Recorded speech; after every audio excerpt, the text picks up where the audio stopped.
Hello friends, good morning, good afternoon, good evening, whenever you are watching me. स्वागत है आपका हमारे एसएसएनए के ऑनलाइन प्लेटफॉर्म पर। जैसा कि मैंने आपसे प्रॉमिस किया था कि हम बहुत जल्द आपके लिए रैपिड रिवीजन सीरीज लेके आएंगे, तो उसी प्रॉमिस को पूरा करते हुए हम आपके लिए आज लेकर आए हैं रैपिड रिवीजन सीरीज का फर्स्ट लेक्चर, जो कि फंडामेंटल ऑफ नर्सिंग का रहने वाला है। और आज हम डिस्कस करेंगे लंबार पंचर के बारे में। तो चलिए स्टार्ट करते हैं। सो जैसा कि आप सभी को पता है, लंबार पंचर क्या होता है। तो बात करते हैं लंबार पंचर की। सो क्या है, it is an invasive procedure. ये क्या हमारा एक इन्वेसिव प्रोसीजर होता है, जिसमें हम क्या करते हैं, इंसर्ट करते हैं spinal needle into the lumbar region subarachnoid space. Lumbar reason से सब अर्कनॉइड स्पेस में, और क्या करते हैं, ऑब्टेन करते हैं सीएसएफ को for diagnostic and therapeutic purpose के लिए। For diagnostic and therapeutic purpose के लिए।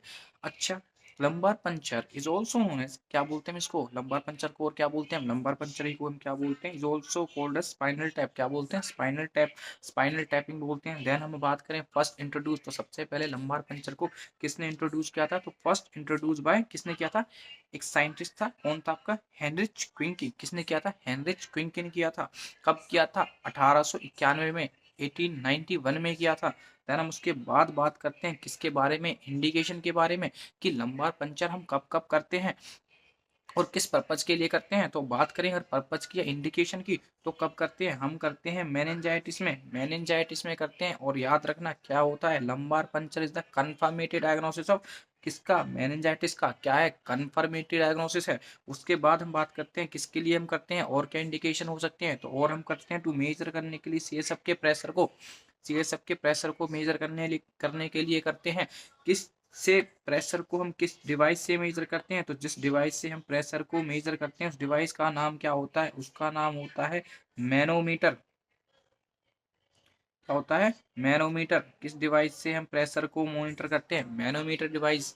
ठीक है, देन हम और आगे चलते हैं, आगे बात करते हैं कि और किस पर्पज के लिए हम सीएसएफ लंबार पंचर करते हैं। तो हम करते हैं to find out any inflammatory condition, किसी भी इन्फ्लामेटरी कंडीशन, जैसे कि आपका हो गया क्या, आपका हो गया मल्टीपल स्क्लेरोसिस। किसके लिए करते हैं बेटा, मल्टीपल स्क्लेरोसिस के लिए करते हैं, मल्टीपल स्क्लेरोसिस।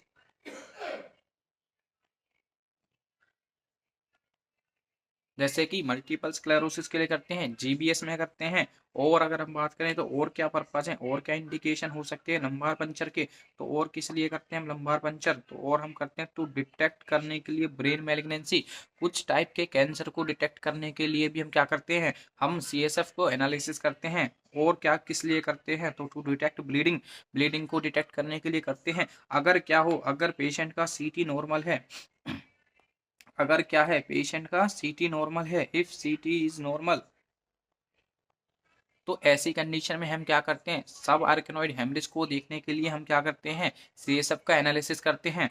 ठीक है, अगर पेशेंट का सीटी क्या हो, नॉर्मल हो, तो ऐसी कंडीशन में। और किस लिए करते हैं, to administer medication into CSF. क्या डायरेक्ट अगर हमें क्या करना हो, मेडिकेशन डिलीवर करनी हो, कहाँ पे, सीधा सीएसएफ के अंदर, तो हम क्या करते हैं, उस कंडीशन में हम लंबार पंचर करते हैं। और किस लिए करते हैं, टू रिलीव स्पाइनल प्रेशर। ठीक है, आगे ही चलते हैं। ये सारे हो गए हमारे इंडिकेशन। इंडिकेशन के बाद हम बात करते हैं किसके बारे में, स्पाइनल निडल के बारे में। तो कौन सी निडल हम यूज करते हैं, तो जिन निडल को हम यूज करते हैं उसको हम बोलते हैं स्पाइनल निडल बोलते हैं, उसी को बोलते हैं एलपी निडल भी उसी को बोलते हैं। क्या होती है, किस टाइप की निडल का यूज करते हैं, नॉन कटिंग स्पाइनल निडल का यूज करेंगे। किस तरीके की निडल का यूज करेंगे, नॉन कटिंग स्पाइनल निडल का। देन उसके बाद हम बात करते हैं कि अगर हम अगर क्या है, अगर किसमें चाइल्ड की बात करें और इन्फेंट की बात करें, तो उसमें हम यूज करते हैं 23 से 25 गेज की निडल का यूज करते हैं, 23 से 25 गेज की निडल का यूज करते हैं। और वहीं अगर हम बात करें अडल्ट की या ओल्डर चाइल्ड की बात करें, अगर बच्चा बड़ा है, तो ऐसी कंडीशन में हम जो निडल का यूज करते हैं वो होती है हमारी 20 से 22 गेज की निडल का हम यूज करते हैं।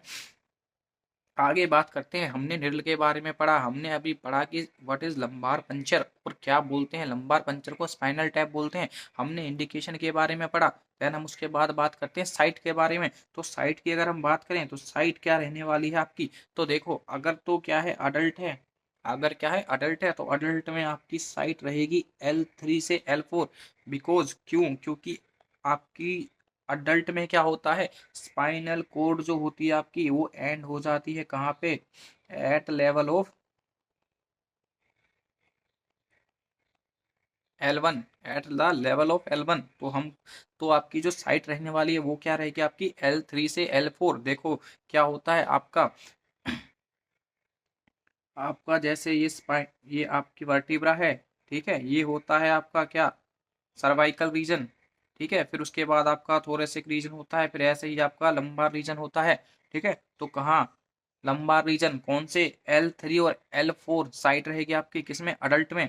अगर हम बात करें चाइल्ड की, तो चाइल्ड में आपकी क्या साइट रहने वाली है, तो चाइल्ड में आपकी जो साइट रहेगी वो रहेगी L4 से L5 रहेगी, बिकॉज स्पाइनल कोड जो होगी वो एंड हो जाती है कहाँ पे आपकी eight the level of L3 पे। कहाँ पे एंड हो जाती है, L3 पे एंड हो जाती है। उसके बाद हम बात करते हैं किसके बारे में, आर्टिकल्स के बारे में, कि क्या क्या आर्टिकल्स की रिक्वायरमेंट पड़ती है जब हम क्या करते हैं, जब हम कर रहे हैं लंबार पंचर, ठीक है। तो जैसे कि आप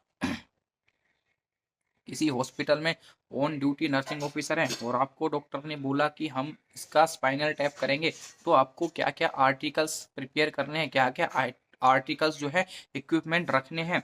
तो आर्टिकल्स की अगर हम बात करें तो आर्टिकल्स में हमें क्या क्या चाहिए, आर्टिकल्स में हमें चाहिए सबसे पहले तो चाहिए स्पाइनल निडल।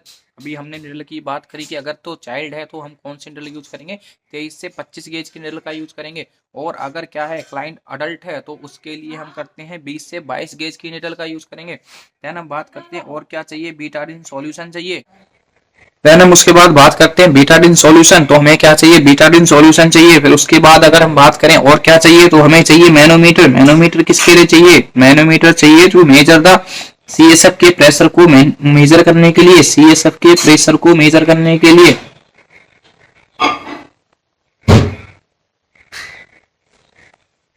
CSF के प्रेशर को मेजर करने के लिए जो डिवाइस यूज में लेते हैं वो कौन सा डिवाइस होता है, वो होता है आपका मैनोमीटर डिवाइस का हम क्या करते हैं, यूज करते हैं CSF के प्रेशर को मेजर करने के लिए। फिर उसके बाद हम बात करें और हमें क्या चाहिए, तो हमें चाहिए थ्री वे स्टॉप कॉक चाहिए, हमें क्या चाहिए, हमें थ्री वे स्टॉप कॉक चाहिए।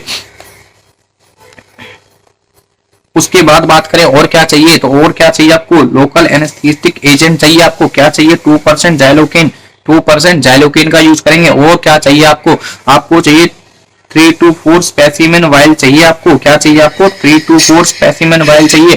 सैंपल कलेक्ट करने के लिए आपको 3 से 4 स्पेसिमेन वाइल की जरूरत पड़ती है। हमेशा याद रखें कि आपको कितनी वाइल रखनी है, 3 वाइल रखनी है, आपको 3 वाइल रखनी है। देखो 3 वाइल क्यों रखनी है, एक वाइल तो आपकी रहेगी किसके लिए, आपकी रहेगी ग्राम स्टेन के लिए और कल्चर के लिए, कल्चर एंड सेंसिटिविटी टेस्ट के लिए। सेकंड वाइल आपकी जो रहेगी वो किसके लिए रहेगी, सेल काउंट के लिए। और थर्ड वाइल जो आपकी रहेगी वो किसके लिए रहेगी, वो रहेगी आपकी प्रोटीन एंड ग्लूकोज के लिए। और फोर्थ वाइल जो आपकी रहेगी वो रहेगी आपकी फॉर एनी स्पेसिफिक टेस्ट के लिए।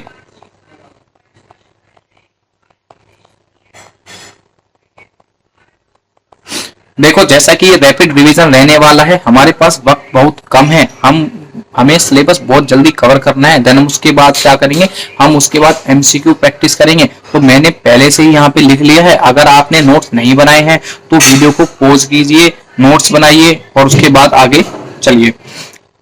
तो आगे बात करते हैं कि हमने बात की कि हमें क्या क्या चाहिए। हमने आर्टिकल्स के बारे में बात की, हमें स्पाइनल निडल चाहिए, बीटाडिन सॉल्यूशन चाहिए, 2% जाइलोकेन चाहिए, लोकल एनेस्थेटिक एजेंट चाहिए, ठीक है।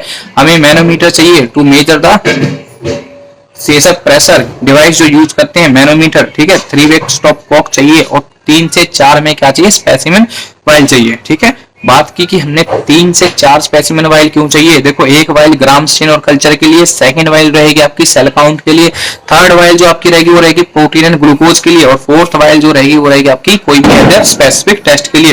देन हम बात करते हैं प्रोसीजर की। तो अगर हम बात करें किसकी, प्रोसीजर की, तो प्रोसीजर की अगर हम बात करें तो सबसे पहले तो क्या चाहिए आपको, कंसेंट चाहिए। और कंसेंट लेना किसका काम है, कंसेंट लेना किसका काम है, कंसेंट लेना है डॉक्टर का काम। कौन लेगा? डॉक्टर साहब लेंगे। ठीक है, उसके बाद बात करें और क्या चाहिए और क्या करना है, एक्सप्लेन करना है प्रोसीजर, एक्सप्लेन करेंगे प्रोसीजर को। ठीक है, पेशेंट को प्रोसीजर के बारे में एक्सप्लेन करेंगे। देन उसके बाद सबसे मेन चीज, सबसे इंपॉर्टेंट चीज जहां से एग्जामिनर क्वेश्चन पूछता है वो है पोजीशन। तो यहाँ पे आप स्टार मार्क कर लीजिए, बहुत ही इंपॉर्टेंट चीज है, स्टार लगा लीजिए इसको। ठीक है, बात करते हैं पोजीशन की। तो सबसे पहले आपको क्या लेफ्ट लेटरल पोजीशन कैसी देंगे, लेफ्ट लेटरल रिकम्बिनेंट पोजीशन देंगे, या इसी को हम बोलते हैं सी शेप्ड पोजीशन, और या इसी को मैं कह दूं कि नॉर्मल फीटल फ्लेक्शन पोजीशन। क्या है? नॉर्मल फीटल फ्लेक्शन पोजीशन होती है हमारी। ठीक है, अगर पेशेंट क्या है, पेशेंट को हम सिटिंग पोजीशन नहीं दे सकते तो हम देंगे सी शेप पोजीशन, या पेशेंट क्या है, बेड रिडन है। ठीक है, देन उसके बाद हम बात करें या पेशेंट अनकॉन्शियस है, उसके बाद अगर हम बात करें तो सेकंड जो है हमारी वो है हमारी सिटिंग पोजीशन। कैसी? पेशेंट को बेड पे बिठा देंगे, आगे कार्डिक टेबल रखेंगे और leaning on cardiac table, cardiac table पे पेशेंट आगे की तरफ लीन हो जाएगा। ठीक है, तो ये दो तरीके की पोजीशन देंगे। एक देंगे हम लेफ्ट लेटरल, अगर पेशेंट क्या है, अनरिस्पॉन्सिव है। ठीक है, या पेशेंट बेड रिडन है तो देंगे हम लेफ्ट लेटरल रिकम्बिनेंट पोजीशन या सी शेप पोजीशन। और अगर पेशेंट क्या है, कॉन्शियस है, तो हम देंगे सिटिंग पोजीशन देंगे। ठीक है, लीनिंग ऑन कार्डियक टेबल। याद रखो सी शेप पोजीशन कैसी होगी, पेशेंट के जो पेशेंट के जो नी होंगी वो टच करेंगी एब्डोमेन को, और जो चिन होगी वो टच करेगी चेस्ट को। ठीक है, सी शेप पोजीशन देंगे। उसके बाद हम बात करते हैं कि और क्या करेंगे, फिर हम करेंगे उसके बाद क्या करना है, एडमिनिस्टर करेंगे लोकल एनेस्थेटिक एजेंट, और क्या करेंगे, इंसर्ट करेंगे स्पाइनल निडल। देखो स्पाइनल निडल के बारे में हम ऑलरेडी डिस्कस कर चुके हैं। आगे बात करते हैं, आगे क्या है, if bloody CSF coming out, withdrawal करेंगे निडल को इमीडिएटली। अगर आपने इंसर्ट की निडल को इंसर्ट किया और क्या हुआ कि वहां पे ब्लडी सीएसएफ कमिंग आउट, तो आपको क्या करना है, इमीडिएटली विड्रॉल करना है किसको, निडल को। और क्या करेंगे, ओनली 8 to 10 ml सीएसएफ क्या करेंगे, विड्रॉल करेंगे। देखो एक बार में 8 से 10 ml से ज्यादा सीएसएफ विड्रॉल नहीं करना है हमें। ठीक है, एक बार में 8 से 10 ml ही विड्रॉल करेंगे। ठीक है, जिसमें से 3 ml फॉर ईच वाइल। ठीक है, और हर एक वाइल में 3 ml आपका सैंपल होना चाहिए।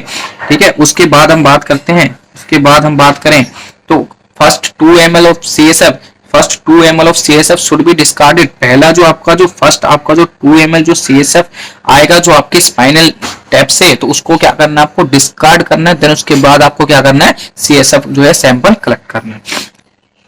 आगे बात करते हैं और क्या करेंगे, तो आगे बात करते हैं कॉम्प्लिकेशन की। तो क्या क्या कॉम्प्लिकेशंस हो सकती हैं, तो देखो कॉम्प्लिकेशन की अगर हम बात करें तो सबसे पहली कॉम्प्लिकेशन है वो है आपकी post dural lumbar puncture headache, post dural lumbar puncture headache. ठीक है, मोस्ट कॉमन कॉम्प्लिकेशन आपकी क्या है, आपकी मोस्ट कॉमन कॉम्प्लिकेशन आपकी। उसके बाद बात करते हैं और क्या कॉम्प्लिकेशन हो सकते हैं, और हो सकते हैं आपको क्या, ब्रेन हर्निएशन हो सकता है। ठीक है, क्या हो सकता है, ब्रेन हर्निएशन हो सकता है। और बात करें क्या हो सकता है, ब्लीडिंग हो सकती है। अगर आपने क्या किया, इम्प्रॉपर ड्रेसिंग की, अगर ड्रेसिंग जो है वो इम्प्रॉपर है, क्या है, इम्प्रॉपर ड्रेसिंग,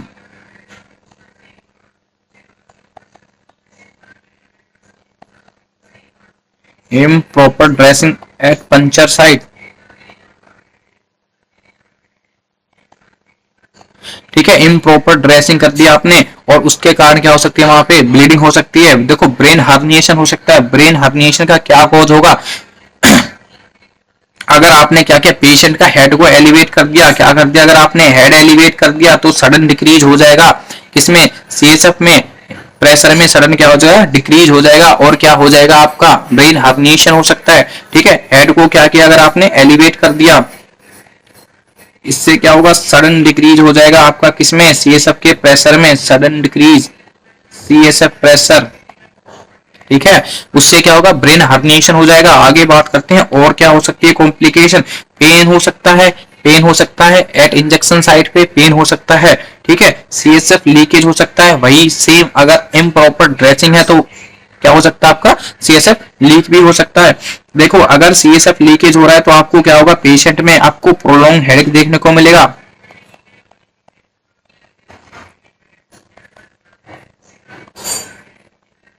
क्या होगा, पेशेंट के अंदर प्रोलॉन्ग हेडेक देखने को मिलेगा अगर सीएसएफ लीकेज है तो।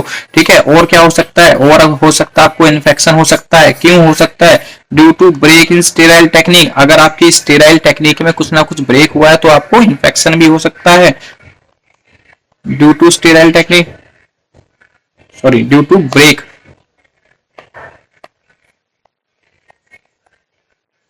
Due to break in sterile technique.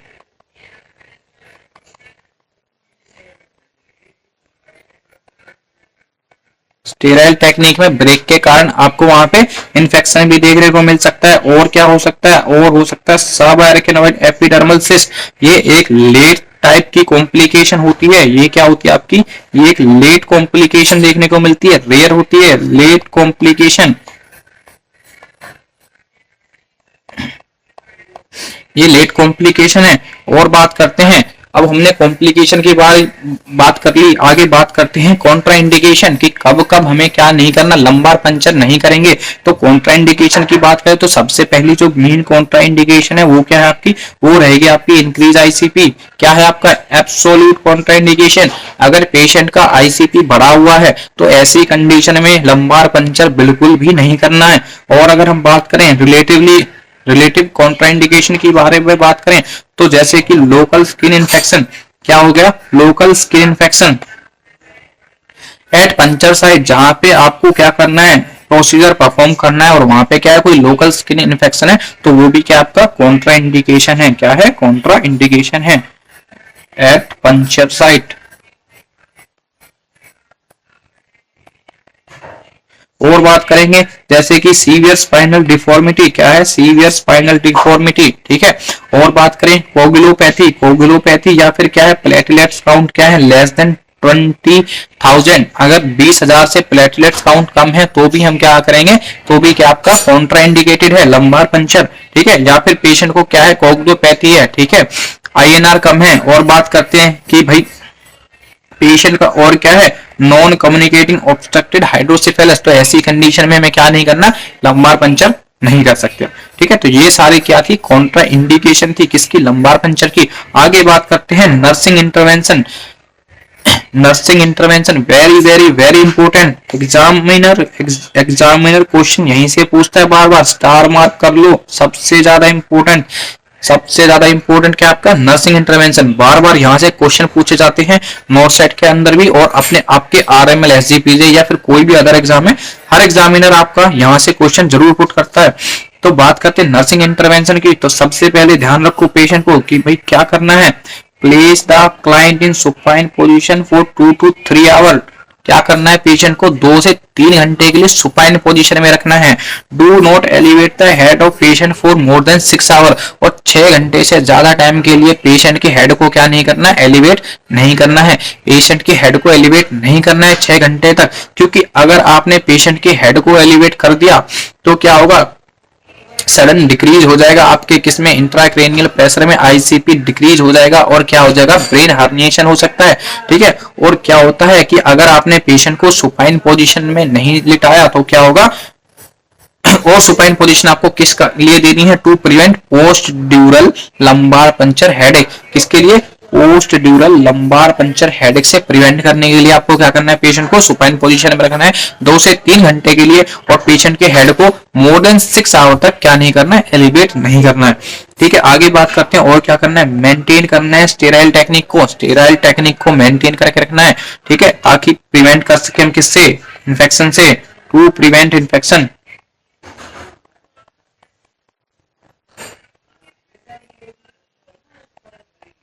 To prevent infection. और क्या करेंगे, मॉनिटर करेंगे vital sign and neurological sign. क्या करेंगे, मॉनिटर करेंगे वाइटल एंड न्यूरोलॉजिकल साइंस को मॉनिटर करेंगे। और क्या करेंगे, अगर प्रोलॉन्ग हेडेक है, क्या है, एक प्रोलॉन्ग हेडेक है तो क्या है, वो इंडिकेट करता है या फिर वो साइन है किसका, लीकेज ऑफ सीएसएफ का H puncture site.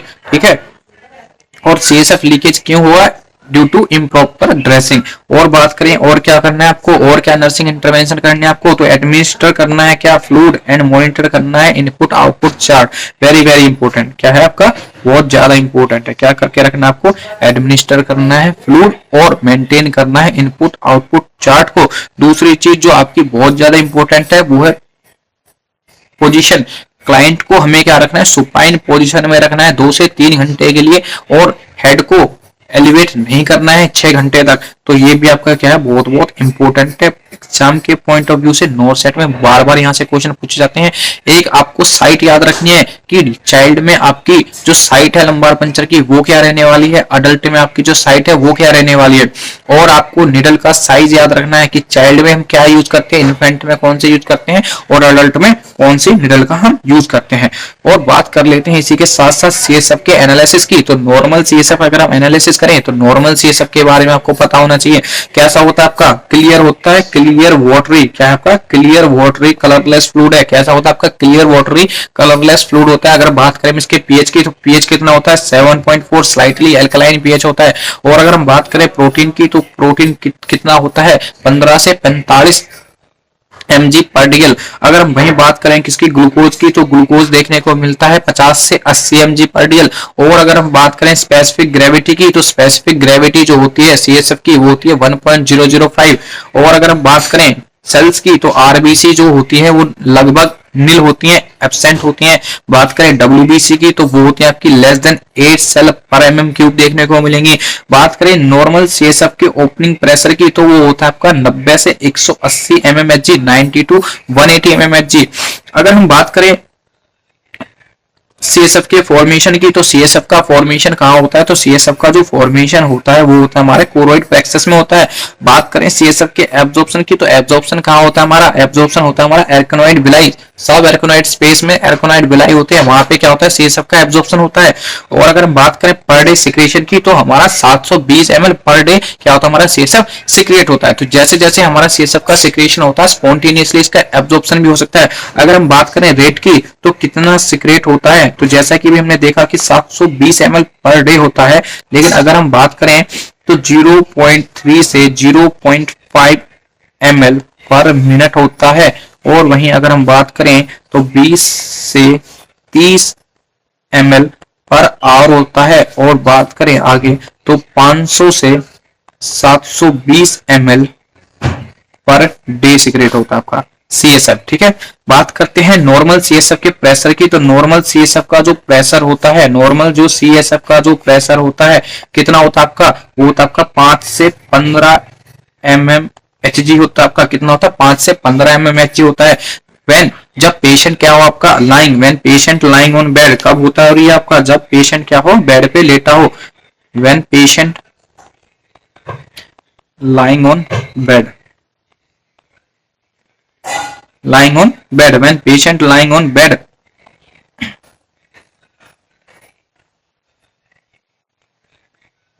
when patient lying on bed। और बात करें अगर आगे हम बात करें तो नॉर्मल, अगर इसी को हम बात करें किसमें, सेंटीमीटर H2 में, तो वो होता है हमारा 60 से 180 mmHg, सॉरी 60 से 180 centimetre of H2O।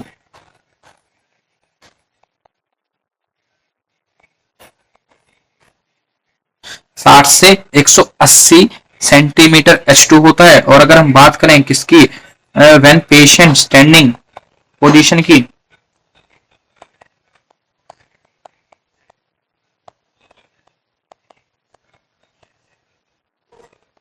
Standing position की बात करें तो नॉर्मल सीएसएफ का जो प्रेशर होता है वो होता है आपका 15 से 25 mmHg। और अगर हम बात करें सेंटीमीटर ऑफ H2O में, तो वो होता है आपका कितना होता है आपका, तो वो होता है आपका 200 से 300 सेंटीमीटर H2O। ठीक है, तो ये हो गई हमारी नॉर्मल सीएसएफ प्रेशर की बात की व्हेन पेशेंट जब क्या हो लाइंग ऑन बेड, जब पेशेंट लाइंग ऑन बेड, तो उस टाइम आपका जो नॉर्मल सीएसएफ का जो प्रेशर रहेगा वो होता है आपका 5 से 15 mmHg। और बात करें सेंटीमीटर ऑफ H2 में, तो होता है आपका 60 से 180। और जब पेशेंट क्या हो स्टैंडिंग पोजीशन में हो, तो आपका नॉर्मल सीएसएफ का प्रेशर होता है वो होता है आपका 15 से 25 mmHg और 200 से 300 सेंटीमीटर ऑफ H2O। ठीक है, जो आपका जो सीएसएफ होता है वो हमेशा कांस्टेंट अमाउंट में प्रेजेंट होता है 150 ml, जिसमें से 20 से 25 ml कितना होता है आपका, जिसमें से आपका 20 से 25 ml तो कहां प्रेजेंट होता है, वेंट्रिकल्स ऑफ ब्रेन।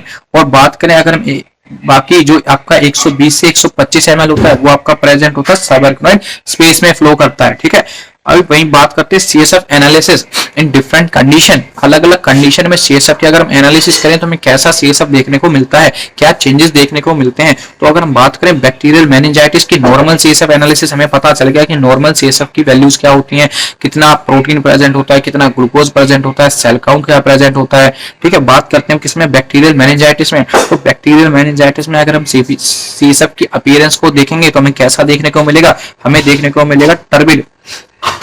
कैसा देखने को मिलेगा, टर्बिड देखने को मिलेगा। डब्ल्यूबीसी काउंट बढ़ा हुआ देखने को मिलेगा, प्रोटीन भी हाई देखने को मिलेगा। ग्लूकोज जो है वो हमें क्या देखने को मिलेगा, ग्लूकोज लो देखने को मिलेगा। और सीएसएफ ओपनिंग प्रेशर, जो सीएसएफ ओपनिंग प्रेशर है वो भी हमें हाई देखने को मिलेगा। बात करें वायरल मेनिंजाइटिस की तो वहां पे में सीएसएफ का जो अपीयरेंस है वो हमें क्लियर देखने को मिलेगी। डब्ल्यूबीसी जो है वो क्या देखने को मिलेंगे, लो देखने को मिलेगा। और बात करें प्रोटीन की तो प्रोटीन भी नॉर्मल देखने को मिलेगा, ग्लूकोज भी नॉर्मल देखने को मिलेगा। और सीएसएफ का जो ओपनिंग का जो प्रेशर है वो स्लाइटली हमें क्या देखने को मिलेगा, इंक्रीज देखने को मिलेगा। बात करते हैं फंगल मेनिंजाइटिस की तो सीएसएफ का जो अपीयरेंस है वो कैसा होगा, क्लियर देखने को मिलेगा। ठीक है, डब्ल्यूबीसी काउंट क्या लो देखने को मिलेगा, प्रोटीन हाई देखने को मिलेगा, ग्लूकोज लो देखने को मिलेगा। और सीएसएफ का ओपनिंग का जो प्रेशर है वो नॉर्मल टू हाई देखने को मिलेगा। वहीं बात करते हैं किसकी, टीबी मेनिंजाइटिस की। तो टीबीएम की बात करें तो सीएसएफ अपीयरेंस कैसा देखने को मिलेगा, टर्बिड देखने को मिलेगा। ठीक है, डब्ल्यूबीसी काउंट इंक्रीज देखने को मिलेगा, प्रोटीन हाई देखने को मिलेगा, ग्लूकोज लो देखने को मिलेगा। और सीएसएफ ओपनिंग का जो प्रेशर है वो भी क्या देखने को मिलेगा, आपको इंक्रीज देखने को मिलेगा। देखो हमने बात की बैक्टीरियल मेनिंजाइटिस की, सीएसएफ की अपीयरेंस कैसी देखने को मिलेगी, हमें टर्बिड देखने को मिलेगी। सेम हमें किस में देखने को मिलती है, हमें देखने को मिलती है टीबी मेनिंजाइटिस में। ठीक है, डब्ल्यूबीसी का काउंट भी दोनों में क्या देखने को मिलेगा, इंक्रीज देखने को मिलेगा। ठीक है, प्रोटीन भी अगर देखें तो हाई देखने को मिलेगा। ग्लूकोज दोनों में क्या देखने को मिलेगा, लो देखने को मिलेगा। और सीएसएफ ओपनिंग का जो प्रेशर वो भी क्या देखने को मिलेगा, हाई देखने को मिलेगा। तो ये हमारा सारा किसके बारे में था, लंबार पंचर के बारे में। हमने लंबार पंचर के बारे में बात की, हमने इंडिकेशन के बारे में बात की, हमने साइट के बारे में बात की, हमने निडल के बारे में बात की, हमने बात की कि क्या प्रोसीजर है, कितनी वाइल चाहिए। ठीक है, हमने बात की नर्सिंग इंटरवेंशन की, हमने बात की कॉन्ट्रा इंडिकेशन की, हमने बात की कॉम्प्लिकेशन की। और हमने नॉर्मल सीएसएफ के एनालिसिस को भी देखा, साथ के साथ हमने अदर कंडीशन में सीएसएफ के एनालिसिस को भी देखा कि कब क्या चेंजेस देखने को मिलते हैं। सो ये सारा हमारा लंबार पंचर यहाँ पे खत्म होता है। देन हम इसके बाद नेक्स्ट टॉपिक पे बात करेंगे और वो होगा हमारा लिवर बायोप्सी। Thank you.